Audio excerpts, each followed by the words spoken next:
Hey, what's up, everybody? Welcome to the Wrestling Rundown, episode 12. See, you know there's going to be more of a fucks given because the intro is better in this episode. That intro was just so bad in the live week. That was bad. That was the worst intro I ever given in my life. We didn't give a shit about this episode. And honestly, we thought it was going to be a good episode, and then it just kind of been meh. I think it was just more because I'm like just fucking in an am mood right now because I've worked all day, so I'm just in a fucking am mood. So, Well, here we are, Wrestling Rundown. This week and maybe forever, I'll be known as the Nugget, Owen Finch. What?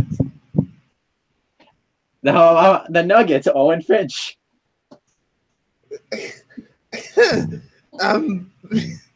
Explain why. Oh, wait a minute. Because one of my coworkers said that everybody used to chant the Nugget at Owen Hart, and he would constantly say, "I'm not a Nugget. It wasn't a nougat." I might have it confused. No, we're not. No. Never happened. No, never. At least not here. I don't. Whatever Nugget fetish you're into, keep it off the channel. Then my coworker owes me I have a feeling he wanted me to make a fool out of myself. So I guess I made a fool out of myself in front of nobody right now. In front of me, but I'm a fool anyway.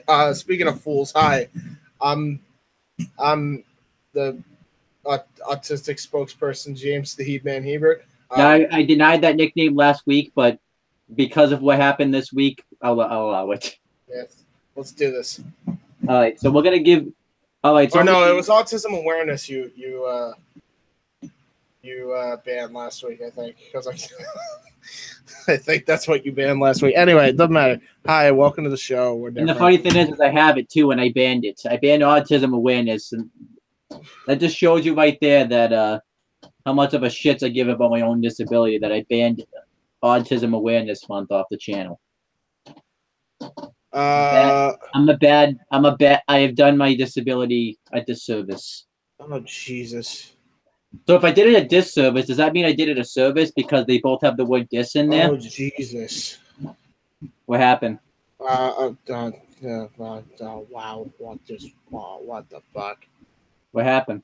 I'm on a fucking... I'm in a group chat. I'm not going to say the name of group chat, but apparently it turned into a porn fucking page now. I'm out. Get out. I'm out. Get out. Dude, look, it's one thing when you watch porn by yourself. When other friends are sharing porn in a group chat, it's fucking weird. I don't care what anyone says. Get the fuck out. Yeah, that's shady bullshit. That's bullshit. It's shady. Nah, I want no part of that, fam. I'm out. Just like you tapped out to main roster WWE. Speaking of that, I figured I'll just. What was that segue? Anyway, yeah, sure. I'll give you like my overview about what I thought about Rollins. Actually, Rollins SmackDown I actually thought were good shows to set up to Money in the Bank this week. They were good shows though. They weren't like great shows or anything. They were good shows. They did like I'm assuming you knew I like the storyline they did this week on Raw where they had the four-way match and Owen. Yeah, which carried the whole show. Yes, I'm aware of the whole fatal four-way build. And Owens tried to get everybody to work together to take out Strowman. And I did like the backstage segment where Strowman came up and obviously knew that it was going to happen. So it looked like Strowman wasn't like a dumb baby face. He's fucking actually got a brain. So that was good. And I like that Strowman prevailed. Because I don't think Strowman's winning Money in the Bank Sunday. I don't really think he needs to win Money in the Bank, but we'll get into that later on. I mean, he doesn't. I feel like he should just be the number one contender by default anyway, not fucking Roman Reigns again. We'll get into that. Oh my god! I also like the four-way match on Raw with the woman.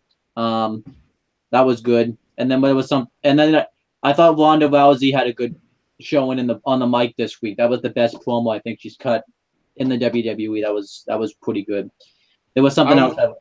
The only match I'm really intrigued about, honestly, is Ronda and Nia, just because I want to see how Ronda is going to do. Now, it's either going to be a train wreck or she's going to carry Nia to a decent match. If that happens, she's already better than like half the women on the roster. Oh, definitely, yeah. other than the four horsewomen, if booked correctly, which they're not right now. And then the only rant I will give, because the stuff that was bad wasn't bad. Some of the stuff that was bad, I don't even remember it now. But the one bad segment I do remember is, I think you know the segment I'm going to talk about is B-team. Yeah, Sami Zayn and Bobby Lashley. Okay, here's my couple. I thought we were gonna go with B-team. I forgot they were on this. I actually forgot they were on this week. You forgot they were the number one contenders, and that they're going to be challenging the fucking Woken Warriors. Yeah. No, I want to talk. I want to rant about the Sami Zayn Bobby Lashley segment. Okay. One. Yeah, why are we putting back obstacle courses? This is not a first grade. This is not NXT. This is not NXT for 2010. Yeah. Get the fuck out of here with your obstacle course bullshit. Also, the whole point was that Bobby Lashley had to beat Sami Zayn's time. That Sami Zayn. Oh yeah, that's not hard for a fucking Marine or anything. Jesus. Here's what the problem was. To do that, Sami Zayn had to go first. He explained this in the rules. Sami Zayn had to go first so he could set the time for Bobby Lashley to beat. But instead of doing that, they had a coin toss where Bobby Lashley won. So Sami Zayn didn't even set the time. It was weird. And then what happens is what? Yeah. It was, and then Bobby Lashley. Oh my god. Yeah. Like literally in this segment, they said Sami Zayn had to set the time, but then they were like, "Nope, we're gonna do a coin toss instead." And then Bobby Lashley went first. It was literally like, "What the hell happened?" It was like they didn't. It was like it was like they couldn't make up their minds about what they wanted. Dude, my eyes actually twitching because of the stupidity you just fucking unveiled to me. Oh, it gets worse. Oh. How can it get any worse than this? So then Sami Zayn attacks Bobby Lashley, and they try to make it seem like he had this attack plan. But how could he have had the attack plan if he didn't know he wasn't going first? Oh my god. Oh my god. Who the fuck books this shit? Oh my god. So yeah, that was like the biggest. Oh my god. Yeah. And I get right. Give me a minute. Let me explain something to you, people. Been on here for a long time. I've been criticized for not watching Raw full time since like what was it, 2014, like late 2014. Yeah, I think so. And everyone is saying you're crazy, and I may have been crazy. But see, this is the thing I noticed. They keep not giving a fuck more and more and more and more and more and more and more and more to the point where we're at this fucking segment now. Do you blame me not watching weekly? Holy shit, this is so like they give no fucks. Holy shit. How does, and I don't even care, I'm gonna say it, a kid like me who has their video game, but as a CAW league, have more fucking passion than a billion-dollar corporation, about to be billion-dollar corporation. What the fuck has happened to the business? I couldn't tell you. That is it's a serious question, because not that that's a bad thing for a kid like me to have a passion to run a show. That's great, right? It's a fictional show, and I have more passion about a fictional show than a corporation does about their own. You could have fucking hell, dude. You could have booked the. I don't think you would have, but if you had to, you could have booked that obstacle course better than they did. If you had to, I would have had Sami Zayn go first. That's all you had to. I would have had Sami Zayn go first, and then I would have had Bobby Lashley trump him. Well, Bobby Lashley, or before he finishes the obstacle course, right at the tail end, you'd attack him Exactly. Oh my god! And you want to know the sad part is, it's like this segment wasn't that hard to do. It wasn't. I haven't even fucking seen it, but what you're explaining to me is to just either they didn't give a fuck at all or they just tried too hard. I don't know which anymore. It's like sometimes they try too hard with shit, other times they don't give a fuck. So I can't decipher shit A from shit B anymore. Yeah. The point is, this was not hard at all. This was not hard to book this. The heel runs the course first. He gets exhausted from running the course. Legitimately exhausted. Bobby Lashley finishes the course, no problem, except he gets attacked at the end. Yeah, exactly. That's exactly all you needed to do. Why did they do this whole thing where they did a coin toss for Lashley to go first? Why did they do a coin toss at all, period? It was dumb. And by the way, and one more thing. Why wasn't this the first segment for their feud? Why does this have to be the last segment? Oh my. I don't know. Next. And B Team. Can we talk about B Team? See, and I think I said this. I think John and I said this last week on here. Your show is so bad that you have to rely on a comedic tag team to be the number one contenders for a serious team in Bray Wyatt and Matt Hardy. Now, in fairness, the team have gotten themselves pretty over. Here's the problem, though. They're supposed to be a joke team. They're not that over. Joke team, okay? So if they're over as a joke team and you have them win, automatically the fans are going to start cheering for them because they're entertained by them. Even though I personally couldn't give a shit about the B Team. Most of the fans do. And if you pair them up with the fucking Woken Warriors, guess what? All that freaking preparation of getting Bray Wyatt over again is done. It's fucking done. How stupid can you be? But also, you had the Authors of Pain, and you're telling me you didn't know what to do with them. Have them win the Battle Royal. McIntyre and Ziggler win the battle. Have them win. Why did it have to be the B Team? Who the fuck is booking Raw? I don't know. I want to tell you. This is why I don't watch, and this is why I don't really talk about it often, because I know I'm going to get pissed. It's like, I know I could do a better job. It's not even a fucking debate at this point. You, me, Chris, the fucking peanut gallery could do a better job than these fuckers. I want to talk about a segment, even though you're gonna rant about it, but I still loved it anyways. I love the fact that Kurt Hawkins' losing streak continues, baby. No, that's fine. 200. He's at 201 losses. Here's what I'll say. At least the sad part is it's probably the only thing consistent about WWE's booking. It's the only consistent storyline in the entire company. It's Kurt Hawkins' losing streak, baby. Fucking ridiculous. 201 losses in a row. Poor guy. Since he's returned. No, I remember he beat Apollo Crews. I don't think he won a match since Apollo Crews in November 2016 episode of SmackDown somewhere. It might have been December, I forget. Anyway, yeah, he's like the reverse Goldberg at this point. Yeah. Anyway. I love that story. This week he tried to disguise himself as one of, I almost said Adam Rose's Rosebuds, but I meant to say No Way Jose's whatever he called conga line.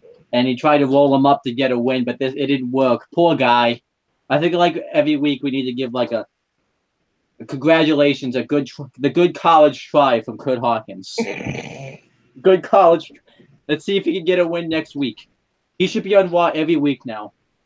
He should try there should be a storyline every week where the whole show is dedicated to him trying to get his win, and he has 3 matches in one night, loses all 3 of them. That'd be awesome.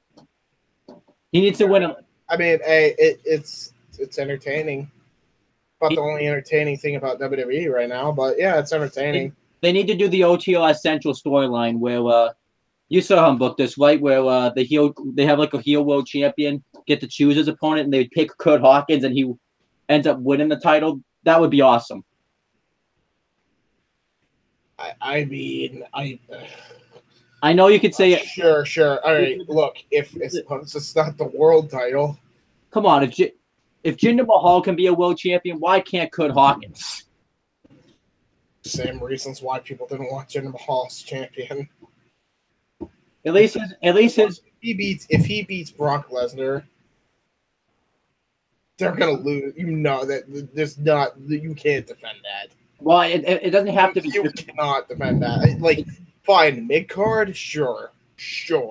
I could see it for a mid card, and then you build to this winning streak of him, like, as a mid card champion, sure. But no Universal, no WWE under any circumstances. It's like the James Ellsworth effect all over again. How about I got a good idea. How about you have Titus O'Neil try to take him under his wing, but they're both klutzes because Titus O'Neil is a klutz and Kurt Hawkins is a bust, and they're called like some sort of like the klutzy tag team or something. I don't know. That should have been the B team. Yeah, and if they went for the titles, I wouldn't complain. They fall on their ass. They eat the pin. They both fucking suck. And then we just need to get Colin Dunn in on it too. Oh my god, the trio of jobbers. I don't know if you remember. I remember that. I still remember that. Jobbers worldwide. Anyway, next. All right, so yeah, and then SmackDown. Actually, I don't know if you saw on SmackDown. They had a great match between Daniel Bryan and Shelton Benjamin. It was really good. It was awesome. Ooh, that was a match. I might check that out. All right, and then they did a segment building up to Money in the Bank. Nakamura and Jeff Hardy had a really good match, and then they did like a 10-woman tag. The build to it was shit, but the match itself was good. And I honestly don't remember anything else that happened on SmackDown. Here's one thing I saw from Ross's review over at Cultaholic. Is it true that the Riot Squad on Raw were acting like elementary school children and hitting fridges and cutting people's ties off with scissors and acting like they were the NWO and painted an R on somebody? Yes.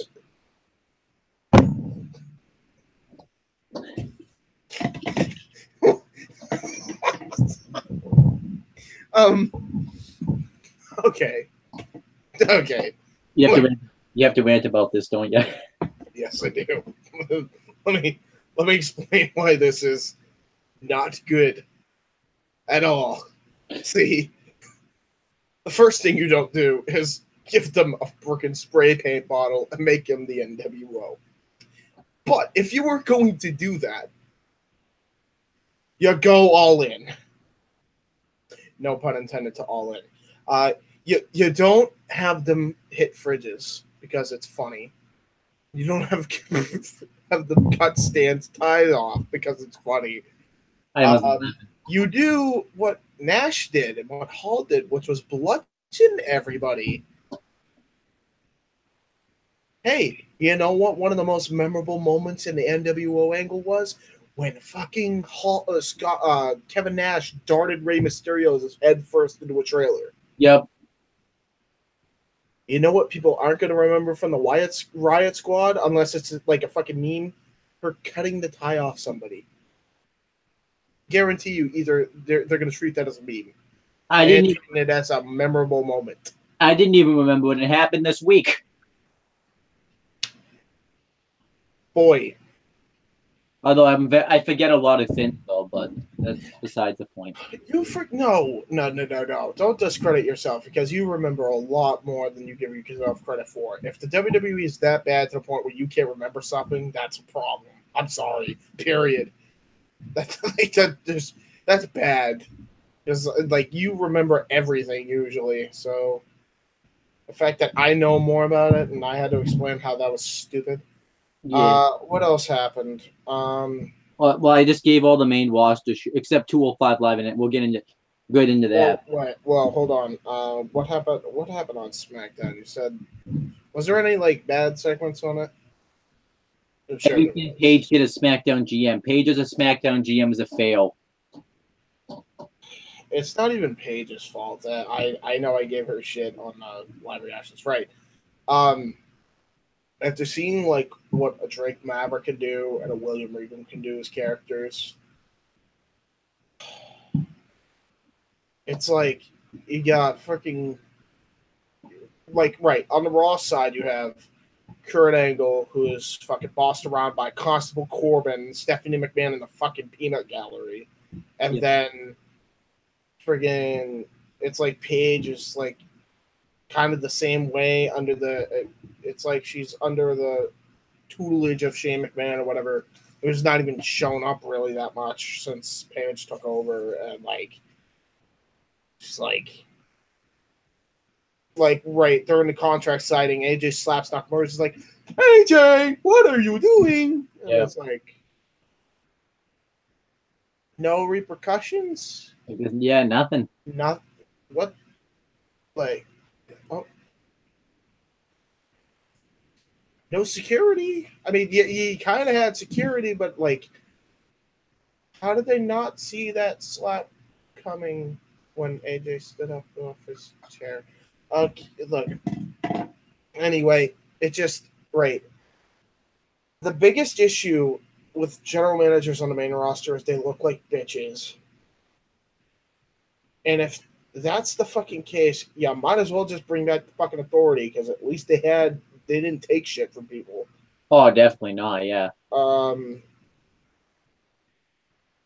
Even though that was that was the same it's plot. like because it's like the authority runs the show anyway, and it's like it's absurd. Like, and like I can understand like obviously they're running in a bad way where it's always they favor the heels and whatever. That's the But it's like this is so played out now. Like everyone's like right. Everyone's talking about how Constable Corbin's cool. Like he actually has a gimmick that will suit him.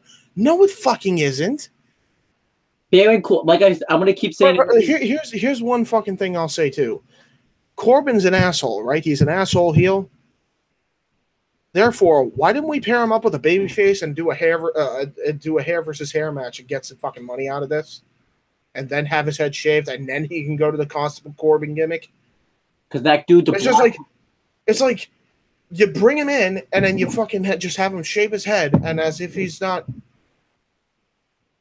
Now all of a sudden he's Stephanie McMahon's bitch now too. After he just been like tearing through the roster for like how long now, and now all of a sudden he's just like, oh, I don't care about a championship. I'll just be the constable of the show. The fuck? That dude's a black hole. Don't even talk. I'm not defending him at all. He's a black hole with talent, waste of time, and a waste of life. I'm not gonna. No. I'm not particularly a fan of him either.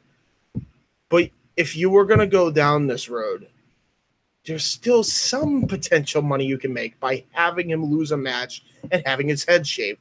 Because even though, right, in this case, because people don't care about him and they really don't like him having his head shaved would actually be something that people would want to see. Oh, yeah, definitely. The fuck are you doing?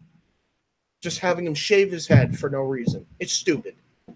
And now for me, now all of a sudden too, which is not believable, and I don't care what anyone says. Granted, he's a black hole of charisma, but it is not believable that a guy like Baron Corbin, who's been running roughshod through the roster for I think about, for the most part, like 3 years, is now the bitch of Stephanie McMahon. I'm sorry, that's not believable to me. It's not. Regardless of if he's a charisma vacuum or not, the character itself. If he goes from he's a badass or attempting to be a badass in this case, and then all of a sudden he gets grabbed by the balls by Stephanie, what the fuck? I don't know. Again, consistency. Where is it? Oh, yeah, it doesn't exist. Yeah, that's about all I have Also, to rant about. Constable Corbin means more Baron Corbin on my TV. So Uh, it, why does this? You have three authority. What is it? Three authority figures now on Raw. I guess it's like, oh well, we have 3 hours of show, so three authority figures. I don't know. And you have two on SmackDown. I swear that's probably what they were thinking. Well, we have 3 hours of Raw, so let's just make three authority figures. I guess they had the hiccups too when they were doing it. Oh, fucking stupid. All right, and then there was another bad segment I just remembered on SmackDown. Big Cass did a promo talking about how And he was facing away from the crowd. no, that's not this is a different one. This is Oh. where he brings out like the sign where like because he talked about how he sponsored a roller coaster company or something, an amusement park, and he talked about how Daniel Bryan wouldn't be tall enough to go on the ride, even though Daniel Bryan. Oh my god, the feud is still about how he's short. Yeah.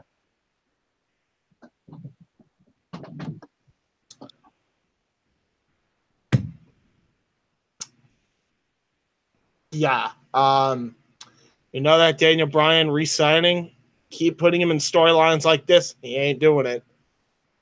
Like, what the fuck? Why is this still the main angle? Oh, you're short, so I don't like you. What?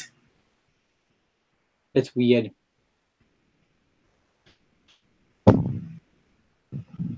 Oh my god. I think I just got an aneurysm. This is why I don't watch the show.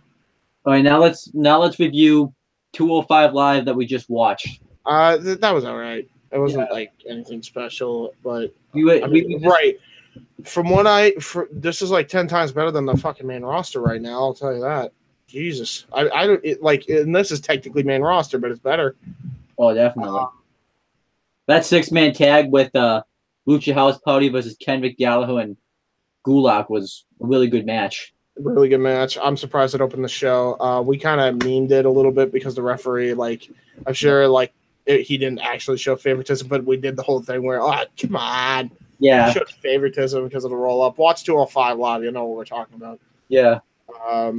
But yeah, that was fun. And then and then obviously the one rant is we usually don't rant about enhancement matches, but Akira Tozawa wrestled Steven Irvin, and this this dude didn't even look like he was an enhancement guy. He looked like he could have been an actual guy on the roster. Right. So they called him Steve Irvin or whatever his name is. Irvine or whatever. No, Alvy. It was Alvy because Steve Harvey, right? Or that's what you called him. Oh yeah. It was Steve Irvin. Okay. And right. I'm gonna say this right now. His name is not Steve Irvin. Because his title on his trunks, it clearly says Joseph. So we know his name is actually Joseph something. It's not Steve Irvin. So that's error number one. Or something Joseph. Right, and he has a gimmick. And the reason I know he has a gimmick is because it says it clearly on his tights. It says King of Moonsaults.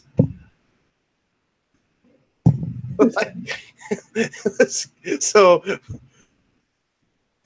yeah, he doesn't look like a jobber at all. Because he had tights that showed a gimmick and a completely different name. And then we talked about the problem was this shouldn't have. He doesn't even look like he was. He shouldn't have even been in an enhancement match. First off, he was taller than Tozawa, so it looked like he legitimately could have taken him on in the fight. Huge problem. And then also the guy got too much offense, so it wasn't really much of an enhancement match. Right. It was right. I'll compare this to another match that I'll explain. Right. So this guy looks like he could take on Tozawa. Tozawa's been losing a lot of matches lately, right? And he is a star, but not a superstar on the show. So it's like, and plus the guy got way too much offense in. Now here's the difference between that and Ricochet versus Chris Dijak, right? So Ricochet, for those who don't know, I think a week ago, Ricochet took on Chris Dijak. And Chris Dijak got in some really good offense. He actually looked really good. And he was supposed to be an enhancement guy. He did a apron choke slam and all this shit. And Ricochet fought back. But you would believe Ricochet could fight back because he's been presented in that light. So exactly. This is just a misfire from every angle. Plus, also, Chris Dijak was like 3 times the size of Ricochet. You would believe he would get as much offense as he would on him too. Yeah, but the thing is, like, Ricochet's like knows how to fight, or looks like in presentation looks like he knows how to hold his own against a big guy like that. Well, I was trying to explain it from the other why Chris Dijak, who was supposed to be the enhancement guy, got offense because he was. Yes, but you could have believed that this was a very good enhancement match because it got both guys over. Exactly. Which NXT does all the time. Great. I mean, you want a good example of that, of how they always do this right. Look at Oney Lorcan versus Drew McIntyre. That match was balls to the wall. And then I think they had another great match between Fabian Eichner and another guy. I don't remember it. It's been so long now. Where he just looked like completely bigger than the other guy, but the other guy ended up getting the win because it looked like he could hold his own. Yeah. I don't remember who it was, though. And they do this all the time, whether it's the small guy being the enhancement guy, the big guy being the enhancement guy. 205 Live has been having an issue with enhancement matches lately. Which is weird because the same people who book 205 Live are pretty much the same people that book NXT, so I don't know why they're having the problem with it. I guess because they just don't have the same roster depth as actually, because you got to remember they have a performance center. Yeah, true. So I don't know. I don't think this guy was from the performance center. It looked like he was straight from the indies. Yeah, definitely. From the B-level indies. So it's like I don't even get it. It was the point is this guy wasn't an enhancement guy. This guy was a guy who clearly had a gimmick that they didn't even use and tried to say he was a jobber and a completely different name. And then also we kind of touched on this earlier in the video. Drake Maverick was awesome on this episode this week. He wasn't taking any shit from anybody. I liked how he penalized Hideo Itami by not having him show up to this week's show for interfering in the main event. That like never happens on the main roster, so that was awesome. He wasn't taking any shit from Buddy Murphy this week when he tried to come in and demand this and demand that. That was awesome. Yeah, he was just great on this show. He actually looked like a man, and that's like what you want out of an authority figure is a man, not some freaking legend that was sodomized by a McMahon. Yeah. Anyway, and then obviously we had Leo Rush. Leo fucking Rush is already. He hasn't even debuted yet, and he's already the biggest star on 205. I'm not even exaggerating when I say that. He's the biggest fucking star. Every time he has a promo, he looks like a star. He acts like a star.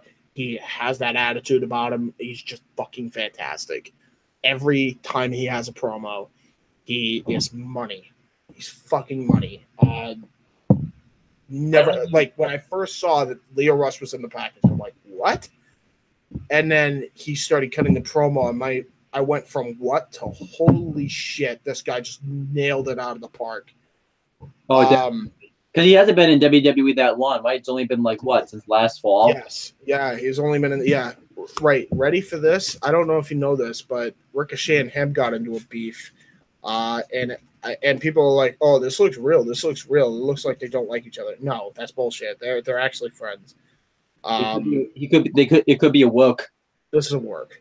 I think they're gonna build up a program where Ricochet comes up to 205 and they're gonna like have a series of matches, or Leo Rush goes down to NXT because he's done so well in 205 that they're gonna want to have a match between him and Ricochet, and either NXT takeover or maybe even bring up Ricochet early to put him on one of the main pay-per-views for the Cruiserweight Championship eventually, maybe a year down the line. That's how good Leo Rush is right now, and that's how good Ricochet is. And by the way, if people haven't seen these two wrestle, you're in for a treat. Leo Rush is just as good as Ricochet, if not like better. A lot of people are subjected to that. But these two are fucking incredibly fast, agile, and Leo Rush has already got the in-ring work. I did not expect he would be such a good heel. Oh I my did not expect he would be so good at promos. In fact, he might be the best promo cutter right now. I think a part of that, though, in lies the problem, where if people like Leo Rush were allowed to do what a lot of other guys aren't allowed to do, they'd be making so much money right now. It's not even funny. Like, I know you wouldn't. scripts, bullet points. Like this is clearly what he's doing. This is clearly bullet point shit. Roman Reigns would be making a lot of more money than he probably is right now. You think the whole company would? Yeah. Maximize that $1 billion and make it like $10 billion in a year if you fucking booked like this, but they're never going to. Oh yeah. And they already they're already fucking content with $1 billion, so they're like, who gives a fuck about the extra $9 billion? No, I don't care. Yeah. Fucking stupid. And then I like the it really wasn't played up on as much this week, but the TJP storyline where he's threatening to leave 205 Live. I don't know where that's going, but it's good. It's pretty interesting, yeah. I'm assuming it'll get more interesting. NXT. Yeah, you don't want to go to You don't want to go to Raw or SmackDown. NXT. He's technically on Raw. You don't want to go to SmackDown. You won't be you. But actually, maybe you would, but I don't know. We'll see. And then obviously I liked the main event at 205 Live this week. I think we had a very meh feeling about it because just Tony Nese he's not a believable baby. No, not babyface. He should be babyface. He's not a believable heel at all. No, he's not. Period. Just turn him face. Yeah. Because he should have been face after that Drew Gulak attack. Like, there's no reason he shouldn't be a baby face right now. Well, then I remember he came out during the gauntlet match, and he was beating the crap out of Drew Gulak, and I guess they just dropped the feud. I don't know what happened. So I was interested in that Gulak Nese program, because Tony Nese had won me over in that program, and then I've soured on him again. So not really him. Yeah, it's not even him this time. Yeah, definitely. I mean, he did botch a move, in fairness. But, I mean, at the same time, I feel like, you know what, I don't know if we'd do much better if we were as athletic as him, so who knows. Maybe not, yeah. But, yeah, fucking hell. It's just a weird week on the main roster. I don't even want to. But 205 Live was all right. So, yeah, it was all right. Let's talk about NXT now, even though I didn't watch it, please. Yeah. So I don't lose more brain cells. NXT kicked off with the War Raiders. They fought some enhancement team, but I don't remember who they fought. First off, can we talk about how beast the War Raiders theme is? I saw their entrance. It was great. Awesome. They're awesome, and I love the way they're being used, obviously. And they are going to feud with well, they're not feuding with them, but they're having a match next week on NXT, which is pretty much going to be the takeover Dolph matches, but they're going to be airing on NXT against the Mighty, which is now TM61. They changed their names to the Mighty because they just changed their names. I didn't really look into it, so because that's what TM stood for, was the Mighty 61, so they just changed it to the Mighty. Fair enough. You know what they should do? They should call themselves the Mighty Wings. You remember? You remember the Mighty Wings from McDonald's? Yeah, that's what that reminds me of. The Mighty Wings, for some reason, is what I'm going to call them now. The Mighty Wings, mate. But I did love the enhancement match that they have. I thought they looked very strong, obviously, because they are strong. So it's like they physically look strong, and they just literally look strong. They're just beasts. All right, then we had Bianca Belair wrestled Aaliyah. Bianca Belair looked like she. Aaliyah's still employed. Yeah, she's still employed. The cat lady. Yes. Fantasy. Dude, that was her theme song. Yeah, she doesn't come out. That shit? She doesn't come out with that anymore. So yeah, I wonder why. But Bianca Belair looked like she had kissed a Smurf because she was doused in blue lipstick. She blew a Smurf. Could have been that too, yeah. She But probably Bianca, was like, "Ooh, this is like those blue slushies that you get." oh, I think John wants to join in. Does he? Yeah, Why? What's John gonna do? I don't know. Have him join in and say hi. That's a really. Anyway, what else happened on NXT while you send all that? EC3 wrestled Cassius Ohno in a pretty good match. I think it was cut for time because they had other matches they had to do on this show, and this wasn't like a big match that was important. So, Let me guess who won EC3 because Cassius Ohno's like the resident jobber. yeah, he's pretty much just there to put people over. So who's heel right now? EC3 is a heel. So he's fully heel now. Cool. Yes. Oh, Good. Yeah. Oh, drop my phone. I honestly just dropped my phone. Drop my phone. He is going to be a great heel on NXT now. Yeah, I think right now, obviously they had to make him babyface because he was the new guy coming in for the ladder match. But now that they've transitioned him from face to heel, I'm not complaining. It was actually a pretty smooth transition, all things considered. Well, at first I didn't really know because I didn't know what he was at first because he was definitely a babyface. Yeah, when he first came in, this huge babyface. I think he's going to be a heel going forward because obviously you could tell like his ego was creeping in. Yeah, and like other guys were taking his spot. Like he made his debut the same time Ricochet kind of made his debut, and then Johnny Gargano kind of walked in on his match, and now Cassius Ohno is like getting all these photo shoots when EC3 thinks he should be getting them, and led to the match and led to the more him going the heel route. I like how they're doing it. Actually, they're not just going straight in for it. They're like building him turning heel. I actually like it a lot. And they're slowly blending him in because I don't think because right now there's so many guys who are involved in storylines right now. He doesn't have a clear direction of a storyline at the moment. But but they're going to obviously. I think they will. I think he'll be in the NXT title hunt actually very soon. I think he'll be. I think you can make him.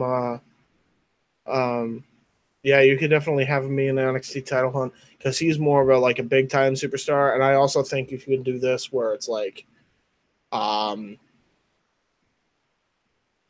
would love to see him compete either for that or North American Championship #1 contender. Yes, but not win it because obviously the North American champion #1 contenders the North American champion's a heel. So yeah, so obviously. Definitely do. Who do you think? Because I feel like they're not really building to the him versus American title. Him versus Ricochet. In the future. Yeah, but I'm shocked it didn't book a match for NXT Takeover this time around. I feel like they after that ladder match, it's kind of been forgotten about. It's like, well. I don't understand. Wasn't the whole point of doing this to have a challenger for Adam Cole? Well, I don't think there's a lot of matches on the show. Some people aren't going to get matches, so. Yeah, but it's your it's your brand new title, and you have 3 hours now. Well, they also have the UK show they're doing pretty much right afterwards, so it's not like it's completely forgotten about. Yeah, they're probably gonna do the North American title defense over on that show probably. And I also would rather see Ricochet versus Velveteen Dream than a North American title match. So I'm not really complaining. Yeah, fair enough. I'm not saying that match should be bumped off. I'm just surprised they didn't add a North American title match to the show. Or as the dog match. Yeah, as part of the actual card. Maybe they'll do it. I don't know. But I feel like you should have that be a match. It should be Adam Cole. I could see Adam Cole. Who was in the ladder match specifically? Because I know Damo's out. I know Lars Sullivan's for the NXT title. EC3, who's a heel now. He's kind of going heel. Ricochet. It was just Ricochet and Velveteen, and they're doing their own program. No, there was one other guy. There was 6 people. Oh yeah, Adam Cole. Adam Cole. I guess he's gonna defend it again. I guess he's gonna fucking Tyler Bate. Why yeah. not? Do Tyler Bate versus Adam Cole. That would be a great match. And it would build, and it would also build nicely to the UK show match they're gonna have with them versus British Strong Style. Yeah. What else happened on the show? And then they did a so yeah, Bianca Belair defeated Aaliyah. Bianca Belair looked very impressive in the match. They did a backstage segment later on with Dakota Kai and Bianca Belair setting up a match between them next week. I obviously didn't care for that segment. I thought Bianca Belair was good, but Dakota Kai's character just absolutely sucks, so it doesn't make the segment. It made the segment down. Yeah, just remember how she was like kind of like the cool girl, like when she was a Mae Young Classic. She's so not that anymore. It's like they're trying to make her the Bailey character, but it's not. It's just not working. Right. So Toni Storm, I heard, is coming back for like the UK shows. Yeah, she's gonna be in a 4-way number 1 contenders match. I would like if she was signed by WWE, and I would also like if Rhea Ripley was signed, and I don't know why they weren't. And then Tessa Blanchard, I don't know why she wasn't signed. I know that's gone now. They can't sign her now because she's an Impact. So kind of. Yeah. Even though I don't even think you really. Yeah, but I feel like that ship is silly, I think. I mean, hey, at least Dawn Callis is booking her, right? I think she's already gotten like a number 1 contendership now for the Impact. Yeah. For the Knockouts title. I just wish she shows her option better. Yeah. But then again, like you never know. I think about it now, and it's like, how did you choose Shayna Baszler over Tessa fucking Blanchard to win the Mae Young Classic? Like, holy misfire!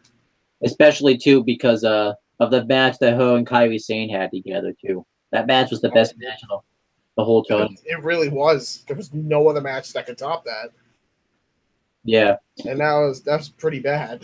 Like that should have been the final. And then you could have done the storyline where she shortcut her way like Baszler did, and would have made way more sense. Yeah, and then you had but yeah, overall, I mean, I'm excited. I think Dakota Kai and Bianca Belair will have a good match with each other. I'm assuming Bianca Belair will win that match because I don't really see because they seem like to be pushing her like a lot. So yeah, she's getting pushed hard. She's definitely going to be the mainstay. Yeah, definitely. Coming up on the women's. I would make her a babyface though, because even though it's very heelish what she's saying, the way she says it's like kind of babyface-ish, like from those promos a couple weeks ago. And then they like tried to force her to be a heel. I'm like, just team her up with the Street Profits, have her be face. Yeah, it's cool. Especially since she's engaged with Montez Ford in real life too. Yeah, just do it. Do it up. And then they did a couple of like build-up packages since TakeOver's coming up between Gargano and Ciampa. You could just go watch that for yourself because that was awesome. They pretty much just kind of talked about their history together since the first match and stuff. Oh yeah, since are we talking about the first match that was from TakeOver? Yeah. Or are we talking about the first match that was from TakeOver? Are we doing all right? So the first match that was from TakeOver, not the CWC. They did touch on. They didn't touch on it as much because they kind of already touched on it, earlier. I mean, they did talk about like how they've had a history, but they talked about more stuff like that's happened now just because it's more fresh and stuff. Yeah, obviously. Like John, damn it! Did you send John the link or whatever? Oh no, he doesn't. He just wanted. He can't join. He tried to post something in the chat and it didn't work. Oh. I don't see, but it didn't go in. So I think something's wrong. But anyhow, and then they did a build-up package for the Shayna Baszler and Nikki Cross that was fairly well done. Shayna Baszler's definitely improving on the microphone. I've noticed. So that's yeah, definitely. Hopefully, she's not as cringy like as she was a couple weeks ago. Yes, some of the lines she said, but she's definitely getting there. Who else?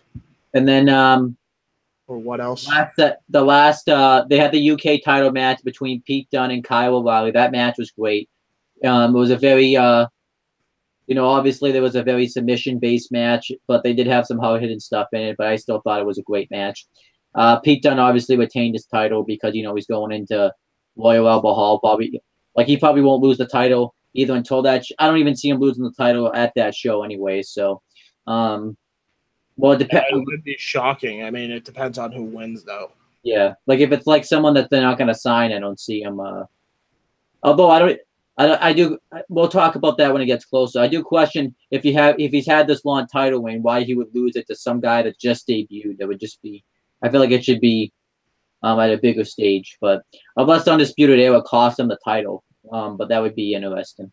Yeah, we'll see though. Yeah. Then afterwards, they did the build up to the NXT Tag Title match where Undisputed Era came out and Danny Burch and Oney Lorcan came out and saved him, and Dunn and Adam Cole brawled to the back, and then Danny Burch and Oney Lorcan fought off Strawn and O'Reilly. So I did like that the main focus was on the NXT Tag Team Title match. I thought that was a nice utilization for them. And I can't wait for that match at NXT TakeOver Brooklyn. Yeah. That match might. I don't even know what's going to be the highlight of the show. That might be like one of the best. That could be one of the best matches on the show, though.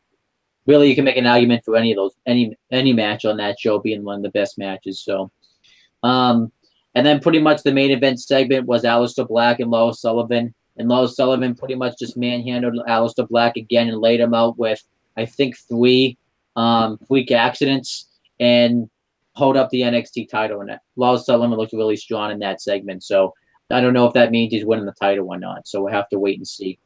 And now that was pretty much NXT for this week. Overall, NXT I actually thought was a great show. It did a really good job. Sounds like a much better show than obviously Raw and SmackDown.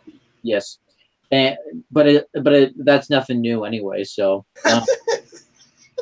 it's pretty accurate. It's really nothing new at this point. Everyone knows NXT is better. Yeah, it was a really good, and I thought it was a really good go-home show to build up to. And the funny thing is, they probably didn't even know this was going to be a go-home show when they taped it back. When they taped it is the funny thing too. Because I know because this could have aired on a tape delay or something. So, well, I mean, funny way of showing it, basically. You know what I mean? So good job. Let's do this. All right, so. Me and Chris had discussed it. Since you and I are doing the show today, you and I are going to face off on 2 shows. We're going to do one at TakeOver, and the loser gets punished. And Chris picks the punishment since he's the champion. So Chris will announce what the loser has to do on Monday. I'm telling you right now, if it's any hot sauce, I ain't doing it. Well, you're just going to make sure you don't lose. You're just going to make sure you don't lose. No, I'm not. I'm not doing it. It's Chris's pick. Whatever Chris picks. Okay. And then also the match Money in the Bank will be for the briefcase where the person can cash in anytime they want to, and like any type of predictions match they can pretty much call the shots about when they want to cash it in. Okay. So it'd be kind of like the Money in the Bank contract. They don't even have to cash in the predictions match. They can pick a video game they want to play against the person for the title. They can come in and pin somebody after they're all tired and stuff. They can pick however they want to cash it in. Like Chris, you get so pretty much Chris is screwed because. So yeah. But either way, I have a guaranteed rematch anyways because Chris couldn't come on. So. Okay. All right, let's do the NXT TakeOver Chicago show. Overall, I think the show is going to be the better of the 2. Yeah, I think it's definitely going to be the better of the 2. Just with this card alone, and there's 5 matches, but I mean, Money in the Bank. Obviously, we'll have to wait and see, but I think the show is going to be better. It's going to be good. Dude, the build up for Raw and SmackDown can't even come close to NXT. Oh yeah, especially with one of the storylines that's on this show. But we'll just kind of, go in order. All right, so let's give our predictions first of the NXT Women's Championship match. Shayna Baszler defending against Nikki Cross. I'll just go. Baszler. Yeah, she's winning this match. She's going to retain the title. I don't see her losing the title until like probably Brooklyn, or they may keep it on her for a year. I don't know. But I don't see her losing the title for a while. I think they're going to have her be like a dominant threat in the championship scene. All right, then we have Ricochet versus Velveteen Dream. Now, I have a feeling that just to be different, Ricochet probably will win, but I'll just go out on a dark horse pick and say Velveteen Dream will win because of how much praise everybody backstage, like John Cena's been giving him praise, everyone's been giving him praise, so I could see him actually pulling out a victory here. I see Ricochet still winning. Yeah. He just debuted. He's not going to lose his first big takeover. Yeah. All right, then we got the NXT Tag Team Championship match. Kyle O'Reilly and Roderick Strong versus Lorcan and Danny Burch. Undisputed Era. Yeah, definitely. They're retaining. Then we have two featured matches, but I think we know what the main event probably will be on this show. And then it's not going to be this match I'm about to say. The NXT Championship match. It's going to be Lawrence Sullivan versus Aleister Black. Aleister Black. Yeah, definitely. He's winning. Aleister Black's winning. Okay, then we have the Chicago Street Fight. Johnny Gargano versus Tommaso Ciampa. I'm going to say Ciampa's going to win this time. I'm actually saying him too. Yeah. That's what I'm saying. That's why I also picked Velvet, because we have to have one match different, and the Ricochet Velveteen Dream match will be the match that we have to. Yeah. So I might be losing Sunday, but on Saturday, I mean. We'll see. All right, now we get the match for the Money in the Bank contracts. All right, so this show has 10 matches, which is a big difference from 5, but still not going to be a good show. Yeah. I'm sorry. Period. This show, I couldn't give 2 fucks for. All right, I thought I was going to watch it, and then the build-up has just been trash. So, yeah. All right, let's get to the pre-show match. All right. So obviously this could be the tiebreaker if we tie. We have the SmackDown Tag Team Championship match. The Bludgeon Brothers defending against Gallows and Anderson. Bludgeon Brothers. It's the Bludgeon Brothers. So this match doesn't matter anyways. All right, then we have Daniel Bryan versus Big Cass. No one gives a shit. I'm just gonna go with Daniel Bryan. Okay, I'm gonna say Big Cass wins. I don't know if it either just he'll cleanly win or via Miz interference if they want to finally start that feud off. I don't think they're going to, but whatever. All right, IC title match: Seth Rollins versus Elias. I could see Elias winning it in the future, but I think this match I could actually give a shit about. Seth Rollins. Seth Rollins. This match is just going to be great. I feel like because Seth Rollins has just been on fire lately. I think Elias will win the IC title, but I think Rollins will win the first match. Yeah. All right, here comes 2 shit matches I don't care about. Maybe 3 of them. Bobby Lashley versus Sami Zayn. Fucking Bobby Lashley's winning. Then I haven't seen. No one cares. Yeah. All right, here's a match that's going to get a lot of CM Punk chants, a lot of fucking shit chants. Roman Reigns versus... Beat the traffic chants, and I guarantee you people are going to go on fucking break and leave those seats empty to prove a point. Yep. And then they'll come back for the next match. I guarantee it. I guarantee you that's exactly what's going to happen. Good job selling fucking Fox those bill of goods. Yeah. Roman Reigns is beating Jinder Mahal. It's Roman Reigns, because we know he's going for the Universal title again. Yep. Again. SmackDown. How many times do we have to beat the horse until it's dead? Don't. They may do that at SummerSlam. SmackDown Women's title match: Carmella versus Asuka. I'm gonna say Carmella wins. Because Carmella, who cares? We'll do the predictions for the Raw Women's title match. I have a theory about that, so I'm going to wait until we do the Women's Money in the Bank predictions. All right, last man standing match for the WWE title: AJ Styles versus Shinsuke Nakamura. AJ Styles. So I'm gonna. I mean, look at this fucking point, right? John's probably right. It's really not gonna fucking matter at this point. How many times we should honestly just throw this match out the fucking window? Yeah. Because whoever wins, it shouldn't count. How many times have this has gone to a fucking no contest already? It's like 2 times already. Yes. And they made the stupid match. Like I don't care. Throw it out the window. No one cares.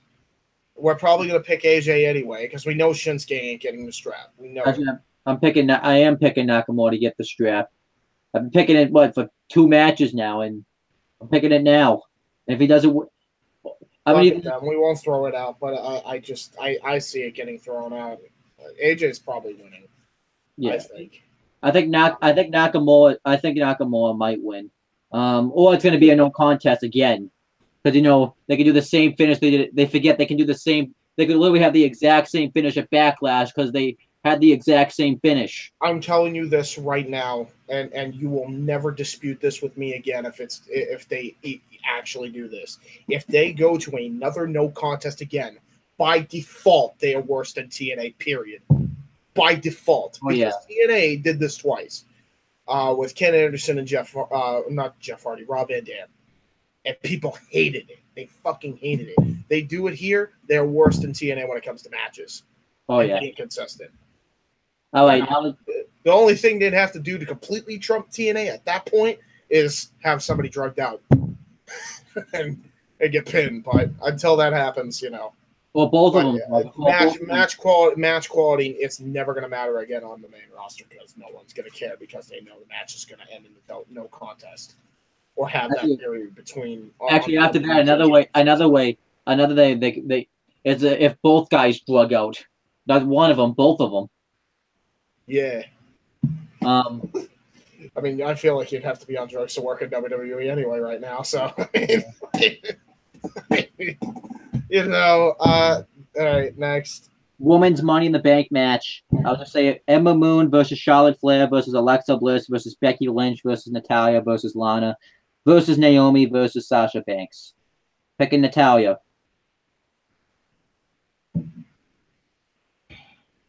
What are the people? Ember Moon, Charlotte Flair, Alexa Bliss, Becky Lynch, Natalya, Lana, Naomi, and Sasha Banks. I did pick Lana at one point, but that's only because I feel like they would go with the worst choice sometimes, but I'm not going to go with that. Well, last year's Women's Money in the Bank match proved that. I'm just gonna play it safe, honestly. We already got different picks anyway. Natalya, fuck it. Yeah. Not that I care anyway, because they've done such a shit job at promoting the women's division. Which brings us to the Raw Women's title match. I will actually pick a winner. I'll pick Ronda Rousey, but my theory is that Natalya, if she wins Money in the Bank, will cash in and screw Ronda and pull a Seth Rollins and win the title, which I think would be because they can't have Ronda lose, and it's too early for her to get the title. I can actually see that now that you bring that up. I actually might just go with your theory and just not even.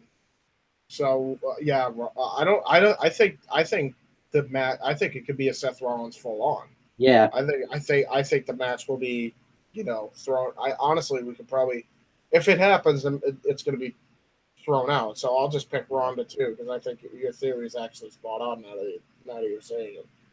But that's obviously too if Natty wins. Yeah. I'll say if Natty doesn't win Money in the Bank, this match and Ronda doesn't, this match should get thrown out. Yeah, obviously. Because that's our pick. All right, then we have the men's Money in the Bank match: Braun Strowman versus Prince Devitt versus The Miz versus Rusev versus Robert. Wait. Repeat. Stop saying Prince Devitt because that threw me off. Okay. Braun Strowman versus Finn Balor versus The Miz versus Rusev versus Bobby Roode versus Kevin Owens versus Samoa Joe versus a member of the New Day. Because they haven't announced it. It's Big E. It's either Big E or Kofi. Yeah, definitely. I'm gonna say that I'm gonna say the Miz wins. I think he would be the best choice out of all these guys. I mean, Braun Strowman doesn't need it. Finn Balor's not winning. Rusev probably actually is the best choice, but we know he ain't winning. Bob Roode is a jobber pretty much. Kevin Owens could win it, but I don't see him winning it. Samoa Joe doesn't need it, and none of the members of New Day are winning it, unless that big push rumor is true. But I see the Miz winning. He'd be the best choice just because of how great of a Just he gonna is. sit there with the fucking Miz. Again, a match I just for a lot of star power, it's people are gonna like say, "Oh, well, it's unpredictable." Then it's not really unpredictable. It's just I think it's. I mean, it's not tough. a lot of people. Not a lot of people could really care because it's like they didn't really build this show up as if it was like a true importance. Now, it probably would have been like unpredictable. It probably still is, but it's just like you don't really care. Like it's just who cares? I Like think I'm not even watching the pay-per-view. I'm just predicting to see if I win. But like at this point I'm looking for results, I'm doing all that. You know, I don't want to waste my time watching the show when I can be doing something else. Like I watched Takeover because that show they actually gave a shit about. Obviously they didn't really care at all for Money in the Bank. we may do live reactions on Saturday for Takeover. Yeah, probably. Maybe we will, because we're going to be marking out. Oh yes. And dead. Hopefully I don't lose and I don't have to do a punishment. Hopefully if I do a punishment it doesn't involve hot sauce. It's Chris's pick. Chris's pick. Okay. So it might have to be hot sauce. I hope Would not. be and I did say that if CM Punk returns at Money in the Bank, I would take a weed whacker full throttle to the throat. So CM Punk, don't return this Sunday. If there's any other day you want to return, don't return at Money in the Bank, because I'm that confident he's not returning. So don't we not return because it's in. Why is this a bet? We know he's not coming back. Like he might come back to pro wrestling. He ain't coming back to WWE. What? I'm that confident. The joke? Is that the joke? Yeah, I'm that confident he's not. I'm that confident he's not coming back. So I said I'd take a weed whacker full throttle to the throat. But I just have a feeling because dude, you'd be dead. We don't know that. Yes, we do. That's how physics work, Owen. You take a sharp object to your throat and you're dead because see the blood comes out of your throat. You see, that's how that works. Well, that's how confident I am he's not returning though. So okay, fair enough. So you won't. I'm just saying if he does, I'm just saying because I predicted it, it could have. I just have a feeling just because the world likes to fuck with me that way, he could still return. Just because. If that fucking happens, you're not doing it. I'm telling you right now. I will make sure you don't have any weed whacker to you. I would have to figure out a way to get out of it, but I said it on. Usually, when I make a YouTube bet, I usually follow through on it. So I don't know how I would not follow through. You know it's not happening. I'm not even worried about it. But yeah, I'm not. It's more of a joke than anything else. I was more trolling when I was. I can't believe. Yeah, why are we hypothesizing this? If CM Punk, but like I said, I did say if CM Punk returns this Sunday, I would take a weed whacker full throttle to the throat. So let's see. Well, I will make sure you wouldn't do that anyway. You won't be there. Yeah. So I don't know how, unless you feel like you'd have to come all the way to the job to make sure it doesn't happen. And I'll make sure you don't do it because no wrestling is not worth suicide. Anyway, it wouldn't be suicide. Dude, hey, hold on. It wouldn't be suicide because it's impossible to take a weed whacker and do it to yourself. I have to have somebody else do it for me. So technically, it wouldn't be suicide. Like I said, look. All right, on an off-topic note, you know that whole lie that WWE says, like the graphic live then now forever all the time. Yes. There's like a picture on Vince Senior on here. He looks fucking miserable. Like they couldn't have picked a worse photo of Vince Senior. He has like glasses, and he just scowls at the camera, like what the fuck. Of all fucking photos, Yeah, I know. they All chose right, the so now worst you gotta do. fucking one. Now you gotta do. So yeah, this will not be the. So we're probably doing the NXT Takeover Chicago 2 live reactions this Saturday. You don't have to. You don't have to come in for the pre-show if you don't want to, because you really wouldn't need to. But you could come in for the main show. What is the pre-show? What for Money in the Bank?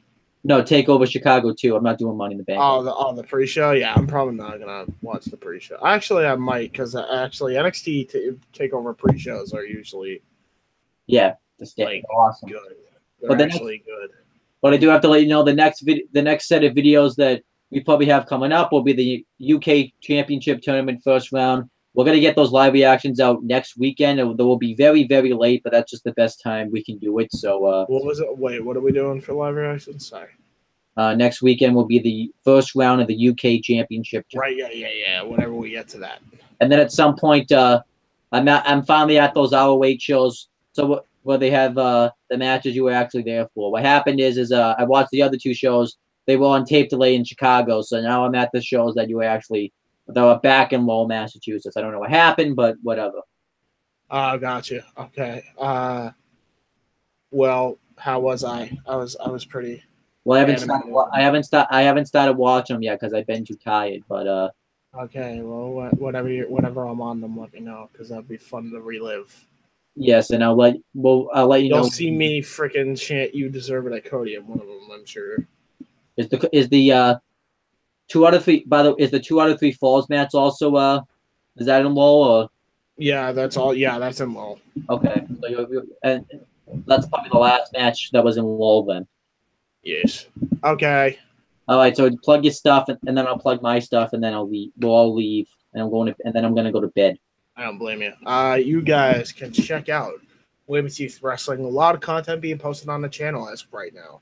So that's why I'm promoting that first. YouTube.com/user/WYW Pride. We got a lot of theme songs being posted daily right now up until Sunday. We also have 2 promo packages up, one between Kyle Weaver and Corey Dangerous, and another one between Sean Maverick and Zach Kurosaki. Both are probably the best that I've done, honestly. So I checked them out just because they're really good. So, yeah. You can also check out Jay Hebert Side 95's YouTube channel, youtube.com/user/Jay Hebert Side 95. Right now, I'm planning on posting more content.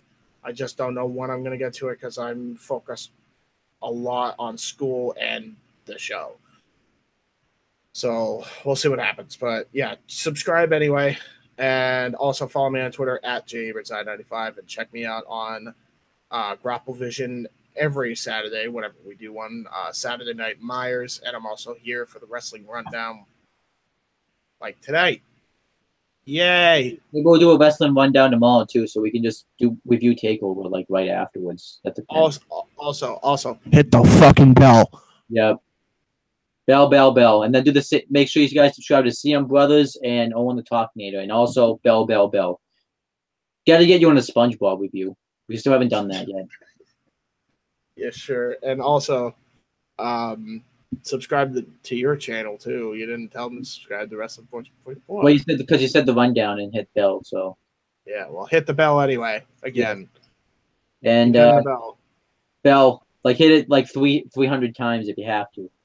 Yeah. Hopefully, I got the notification. See ya. Bye.